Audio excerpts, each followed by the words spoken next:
Hi, my name is Helene Rosman Fisher. I'm a speech language pathologist at Southeastern University in Fort Lauderdale, Florida. Communicating through voice resonates around the globe. We may speak different languages, yet many of us understand shrieks of laughter, screams of excitement, groans of pain, heavy sighs, sleepy yawns, and comforting lullabies. And when we do share spoken words, our truth lies in the tone. Our voice wavers when we are unsure, trembles when we're afraid, swoons when we're in love, and breaks when we're broken. An amazing musical instrument, this cymbal to the soul. So let's lift our voices in a toast as we celebrate World Voice Day 2022. Hello, my name is Raul Perezas. I'm a professor in the Department of Speech-Language Pathology at Southeastern University. The following videos are a set of personal narratives shared by individuals who have encountered different vocal challenges. Each person has graciously agreed to share their vocal journey with us. Let us watch as they lift their voices for all of us.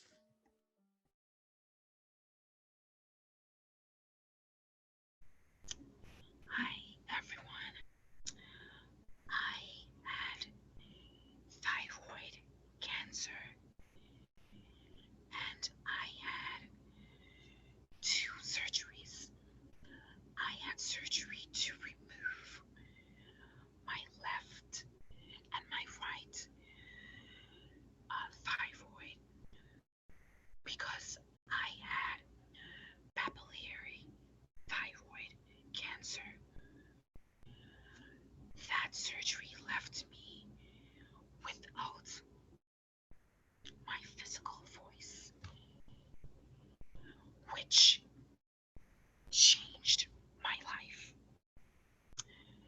My life changed because now I rely on using an app, and I rely on using facial expressions, sign language, and gestures. I was a podcaster. I did open mics. I used my voice. But now I'm okay with my new voice, which is blogging. A disability is not an inability. A disability is not an inability. And if there is a disability, or there is something that one cannot do, to find ways to accommodate. As I journey, I am also learning myself and to accept that I'll be just fine. Started my journey as a performer in musical theater, primarily in high school. That's when I really got involved in the theater community, and I continued throughout college. And as graduation approached, the reality neared that I needed to make a decision of what I wanted to do with my life.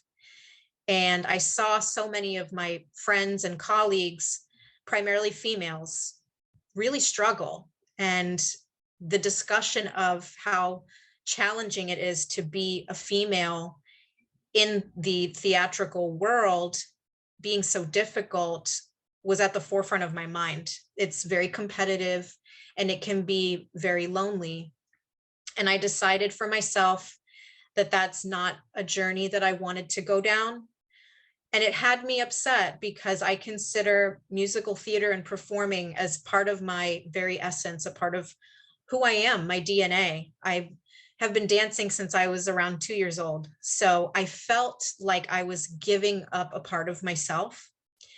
And it had me go on a very long search for something, a career where I could bring my theatrical world with me but find new purpose. And that's when I found speech. I found the option to have a career in speech language pathology. I was very excited by the fact that voice is an area of expertise that I could devote myself to. And the reason that that really resonated with me is because of the background that I have in musical theater. And I am now able, or will be able once I graduate, to help those thespians or whoever is in need of voice services, to give them tools to not only lift their physical voice, but also lift their inner voice and give them the tools to express themselves, whether it be through the arts, which are so near and dear to me, but in other areas of their life as well. And I think that in a way, choosing a different career, although it was painful at first, it was a blessing in disguise, because now I'm able to empower others to make their dreams come true, lift their voices, and also lift my own voice and make my own dreams come true through them. It is an honor to share this platform to lift my voice. And when I lift my voice, my best voice isn't always physical, but I draw strength from the inner voice within me. In 2003, I developed a condition called spasmodic dysphonia. And I was talking like this with the help of speech therapy to retrain my body how to speak from my diaphragm, and with the use of Botox injections every 4 to 5 months. I've been able to put my best physical voice forward. And along the journey, I've learned to advocate for myself. Along the journey, when my physical voice was at its worst, my inner creative ability heightened. So I was able to find other ways to express myself. Most recently, in December, I was able to participate in a research study for sodium oxybate. Sodium oxybate is a pill, and the effects of that pill is similar to the stimuli of alcohol without the side effects. Like any challenging condition, it's not one size fits all, and you have to make it work. It becomes a part of who you are.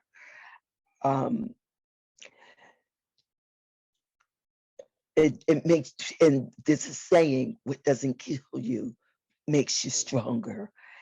And I will definitely say I'm stronger today than I was when I first was diagnosed. I was a very strong student in high school, and I graduated from a very good public state university. Yet when I entered into the workforce, I started to get fired from many jobs due to social and communication difficulties and misunderstandings with my coworkers. Then when I finally was diagnosed with autism at 24 years old, I found my voice because I became openly autistic, and I was able to disclose my autism to my boss, and disclosure was the key. And since I found my voice, I now have held a job.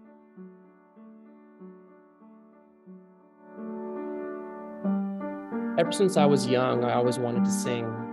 I remember singing in the car, singing with my family, singing in high school. And then I went to college and majored in vocal performance. It was something that I really wanted to do for the rest of my life. I got accepted to a great graduate program at the University of Colorado in Boulder for vocal performance and pedagogy. Started my first year just fine.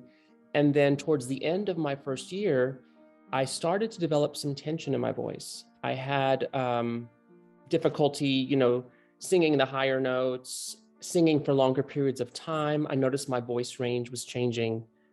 And so I kind of kept it in the back of my mind, but I didn't necessarily do anything about it at that point.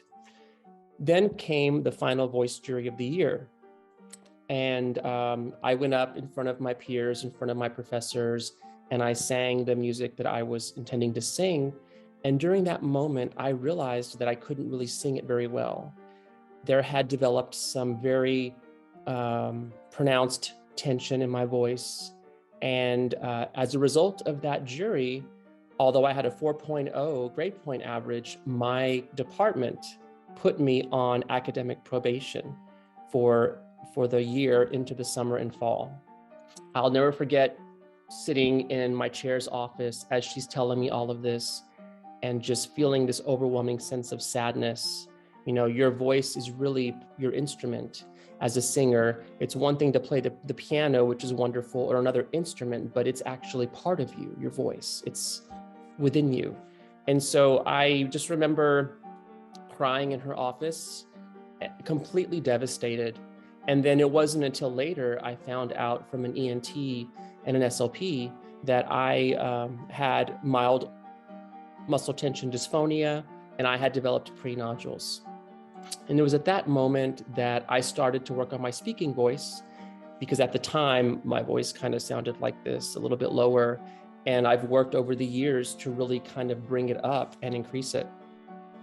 And so through that experience of working with the speech language pathologist, I really began to fall in love with the science of the voice and that particular part of the field. At that point, I switched gears and pursued my master's of speech language pathology, as well as my PhD in communication sciences and disorders. And so through that moment and the very difficult part of my life, I found a way to connect with others and to help others with their voice. And so now, years later, I've been working on my own voice and singing, not professionally, just sort of for family and for my own personal interests. And hopefully in the next couple of years, I hope to release an album regarding some original songs that I have written. So that's a little bit of my story. And I think that a story is always a work in progress, and it continues with time. Thank you very much for listening to me. Hi, I'm Adam Lloyd. Thank you for watching our tribute to World Voice Day.